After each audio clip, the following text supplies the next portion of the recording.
Saturday morning, driving around. Most folks are probably still in the bed. You're probably watching me from your bed. uh, Sometimes it's nice to get out and see and do stuff. Um, First thing in the morning, you know. I like being a part of like you get a lot of your stuff done by the time everybody else is getting up out of the bed. Um, Earlier, I took my brother to a foot race, a road race, and I just dropped him off. I'm heading back to my house right now, for now. All right, so I called this humans are, uh, I wanted to say herd animals, but um, we thrive in groups. We survive in groups, right? Um, and the other day I talked about being like solo, like I like being by myself, and I do for the most part, but I also like being around like-minded people. And that's what I'm hoping that this channel is going to be like and for people who are, I don't want to say like intellectual, but smart people who can think for themselves, think critically, who are not into conspiracy theories. Everything needs to be questioned. Everything. Why? I'm a why person. Why? Um, Adventurous, trying new things, self-development, um, whimsical, that kind of thing. Um, yeah, I don't bring negativity over here, that kind of thing. So I think when people are talking about the loneliness epidemic, that maybe they are looking for their people and they are not quite sure how to go about doing that. And I only say this because that's exactly where my brother is right now. He's new to this city. Um, he's got some challenges. It's, not, I don't, it could potentially be obstacles, but he has challenges like most people. Um, and I've been trying to audit his taste, his likes, his interest, in trying to help him find his people. And I think most people need to do that. And I have a life audit on my channel that it is free. It has about, I don't know, 40 something questions, but the life audit is kind of geared towards like the whole of your life. Like I think there is a section where I talk about hobbies or interests, you know. Right now, oh, hi, local time, local things, you're back. It is 9:30 in the morning over here. Hopefully you've subscribed, local things. Get a chance to know what it's like to live in the States as a person of color, okay? Because, yeah, when you come over here, I'm gonna just say, it's not all bad. Like I live in a city that's like majority black, quite honestly, and a lot of people, the people who know, like Atlanta has produced the most black millionaires in the world, and across all types of industries. So, before people say, "Oh, you mean basketball players or you mean rappers?" I'm like, they ain't making no money. To be honest, they're not making any money. I'm talking about business owners. I'm talking about investors. I'm talking about bankers. I'm talking about captains and ladies of industry. Okay, like they own some stuff, like for real. Okay, that's what I'm talking about, and that's the millionaires that I'm talking about. Okay, um, and since I'm on that topic a little bit about what looks like money is not actually money, it's like people don't realize that a lot of those sports players, yeah, they might be, they hear about the contracts, the millions of dollars contracts, but that's spread over a year. and they get, I guess they get paid weekly or whatever, but then they got to pay all their people. They got, so once you start breaking it down, then it's like, yeah, there's a lot of expenses going on there. It's like people hear the numbers in one lump sum, but when you start dividing, divide it up per the month or bi-weekly or however they get paid, um, and they got to pay their agents, they got to pay their trainers, they got to pay their whoever, then the money starts looking like, but you got to find your people. Let me get back to that. So you got to find your people based on your interest, what you really, really, really, really like. Not necessarily what, uh, I'm trying to find the best way to say this. All right. So most times people, stick to their family, which is fine, totally fine. And how they are reared, grown up, like religion and school. And again, that's fine. But there are those people who, they grew up in a certain environment and they didn't quite fit in that environment, and they feel like they have to conform in order to fit in, and they don't have to. Okay, I don't know what's going on here. I'm trying to make a turn here. All right, there's folks using a new vehicle. I hope they know where they're going. Do you know where you're going? It's too early in the morning for all that, y'all. All right, so yeah, so I never, and I'm just gonna, give a little history about me. Oh, thanks. Yeah, I'm a scarf person, by the way. I have on like 3 scarves. 1, 2, oh, actually 4. Excuse me, 3, 4. There's 4 of them. Yeah, I am a scarf person. Um, but yeah, I knew what was going on as far as like the programming. In fact, I was like, I don't know, a goody or whatever. Let's, like I went to church. I memorized the Sunday school catechism. I, got good grades in school easily, typical firstborn kind of stuff, right? And I also had a curiosity of the world. And I would read books, dictionaries, encyclopedias. I was just like a voracious like learner. Like I really just wanted to learn stuff. And it was this also around the time where, and this is the 80s and 90s, you got TV, you got MTV, and you've got the upcoming of hip hop and rap and cable and stuff like that, where people, um, I don't know, let's see, they started to see more of the world, so the world started opening up culturally, I feel like, in the 80s and 90s. So think of, okay, let me just say 2 words, like Michael Jackson. Okay. So he was miss him. So folks like that, for the first time, I think, since the Beatles, people started to realize, oh, America, culture, sneakers, music, all that stuff. And that's kind of where I think a lot of people from around the world really, I guess, fell in love with the idea of the United States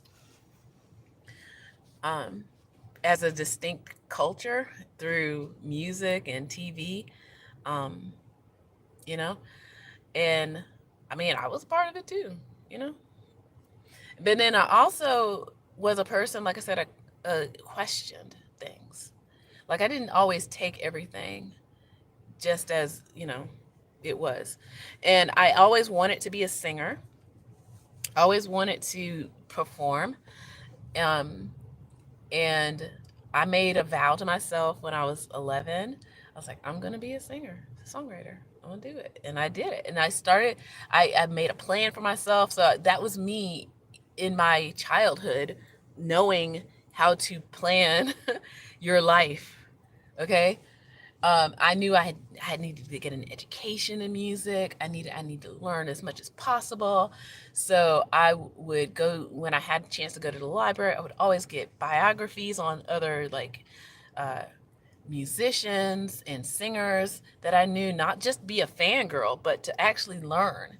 And anytime I had like a bought music, I would read the backs of the like records and cassettes and find out the label names, the record companies, their addresses. Like seriously, I was you know, and that's where I started to learn the industry. And pray tell, a lot of people say, "Well, why aren't you signed, honey?" Because I learned. That's why I'm not signed. I signed myself. Once you start to do the research, and I know, everybody knows now, but back in the 80s and 90s, and you start digging deep into some of these biographies and you start um, doing like I'm talking about like before the internet research, because I really, really wanted to be a musician. And I liked certain kind of music, and I was like, well, I don't see anybody that looks like me that does what I do, but I'm still gonna do it because I'm my own person. And yeah, I started my education for myself. Started teaching myself how to songwrite, teaching myself piano and guitar until I was able to get lessons. I went to a high school magnet school that part of the day I did regular education, and then the other part of the day I would take classical voice, so I know how to sing opera and musical theater. Because I actually I was thinking I was going to be an opera singer or musical theater, which again, never too late. It's never too late. That's what I was saying earlier in the other videos. Like, I'm a dancer, honey. I ain't got time for no putting stress on my joints. Um, but yeah, it's like being a performer is a part of what I want it to be. And I wanted the longevity that as I was learning about all of these stars that I loved and didn't quite worship. I don't want to say worship, but I followed them and I started to see what was going on in their lives, and especially like a lot of the movies from the um, thinking about like all the stars from the '60s and how they would get like discovered by somebody and they're like rags to riches and stuff, and then next thing you know they're throwing up in a toilet, and their downfall because they people are giving them substances and stuff like that. I was like, I don't want that to happen to me. It's like it didn't deter me. It told me, I was like, well, maybe there's a better way. Like, you don't have to go out like that. Maybe we need to just be well. Okay. Yeah. Oh wait, let me see what's going on. Interesting. It's interesting that you're still watching. You're still watching, my guy or girl, whoever it is.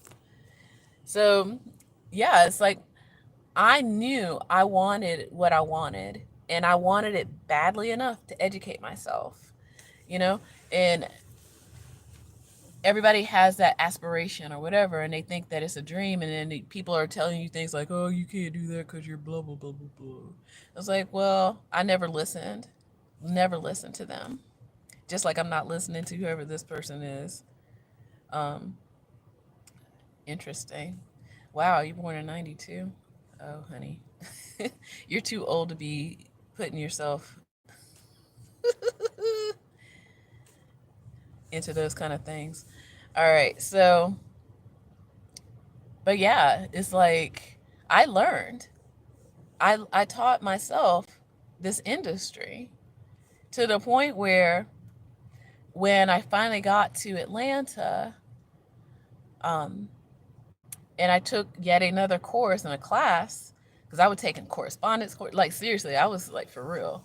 I was taking like correspondence courses and stuff like this. And again, this was in the '90s before I even graduated high school, so I was doing that kind of stuff. And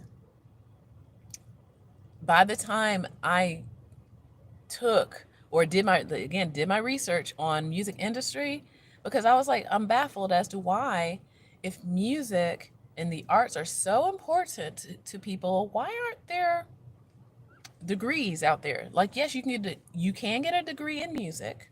This is back then. You can get a degree in music performance, but there was very scarce degrees in music industry, as in the business. Like, you kind of had to stumble in there and know certain people to get it, right? And so by the time I got into a college course about the music industry, and the professor there, the teacher there, he was like, it's like, why are y'all sitting here? You got to go out there and do it. And he was right. He's like, just go out there and do it. Mix it up. Be a part of the, just jump out there. And I did. So, one of the first things I did was to try to be a part of the local scene. And every town has its local scene. And I started as a writer, writing for a magazine, and you can still look me up. Like, I think I still have some reviews out there. And I was writing for a magazine, Performer magazine, the receipts, and yeah. So I was writing for them for about 4 years, and my editor at the time, like, we're still good friends. So my editor at the time, he was all into the industry, and he really believed in me. And I doubled it. I really took that seriously. I never got paid, but I took it seriously. And by the time I was ready to branch out on my own, I actually had, like, people were addressing mail to me to review their work, because I was taking it very seriously. I was being very mindful about reviews, and I was being objective with what I was saying about their work, rather than, this sucks, 4 stars down, or whatever, like, I hate when people do that kind of thing. And because it's not helpful, you know and it also speaks to, like, I don't know, like, gatekeeping. Like, everybody's into gatekeeping nowadays. Yeah, so there was a lot of gatekeeping back then, right? And I think this really got off track, but you do need to know my background. Like, if you're gonna rock with me, you just know that I am a free thinker, and I'm not necessarily going to be like, join a club and be like, listen to whatever passing fad is happening. I am timeless. I am timeless, right? And oh, hi there, Exodus. Cool. Yeah, so I stand the test of time, and I love that learning. I love um, the experiences I've had as a musician over the years. I haven't stopped. Like, sometimes things adjust, things change. I might have, I might be going to a performance later today. I'm just still trying to decide um, if I want to go. I kind of do want to go. It's avant-garde, and I am also in that genre. If people need to know, avant-garde. I'm not for everybody. Okay, I'm for people who can think critically. I'm not the bubble gum. I'm not McDonald's music. Okay, so when people ask me, "Do you know so and so?" It's like, I don't know. I've heard of them. It's just like asking a world star chef why they don't eat at McDonald's. It's like, because I don't want to. I know what McDonald's is. I know that what they have on the menu doesn't mean I want it. Right? Um, so yeah, so that's my theory on it. And yeah, I've got lots of stories to tell, and I probably need to put it on my other channel, which I do have a music channel, Nerd Queen, and talk more on that.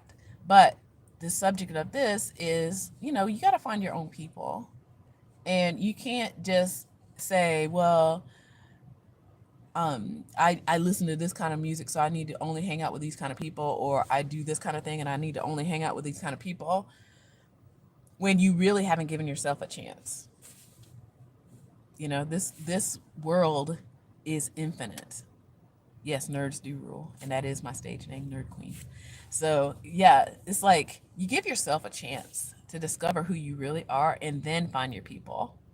I think the problem is, It's a problem, but it's the solution is right here. If you're watching me from across the world, this is the solution. Find your interest. Find what lights you up, like really makes you happy, gives you joy, brings you joy. Okay? And find those people who also do that. And then you will have it, right? Interesting. And this is where you discover who you really are. Are you a joiner?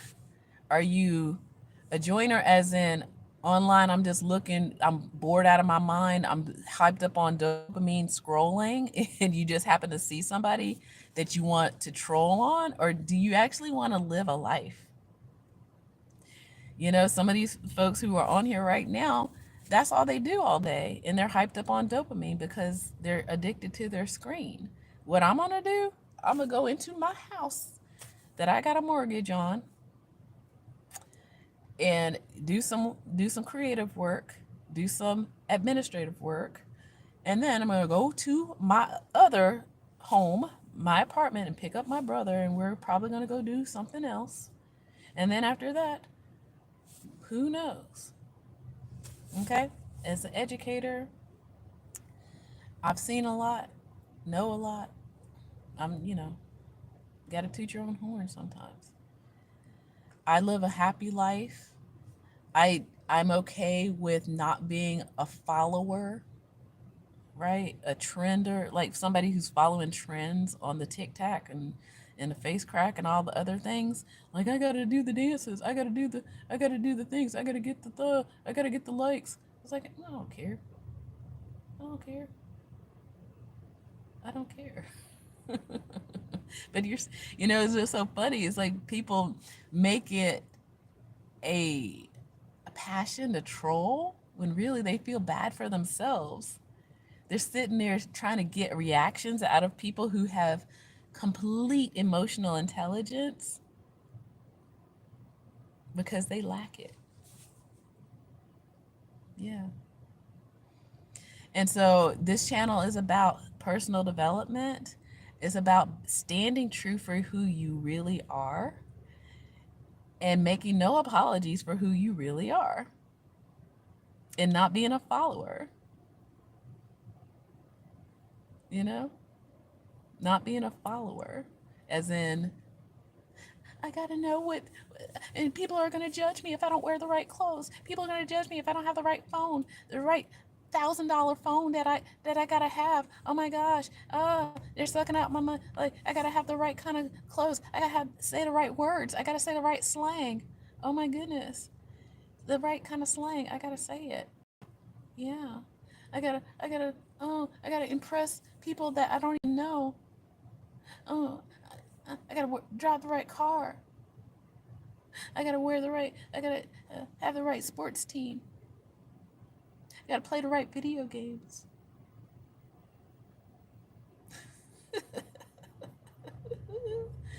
And that's what I say to those people. Yeah, get a life. Live a life, and then find those people who have that life with you. Yeah. But like I said, yeah, you can use social media for your benefit or for your detriment. That's a big word. Some of y'all don't know how to use a dictionary, so you don't even know what I just said. So there you go. And with that, like I said, let me go into my home that I pay for. Later on, the apartment I also pay for because I got the money like that. Okay. All right. Take care. Bye.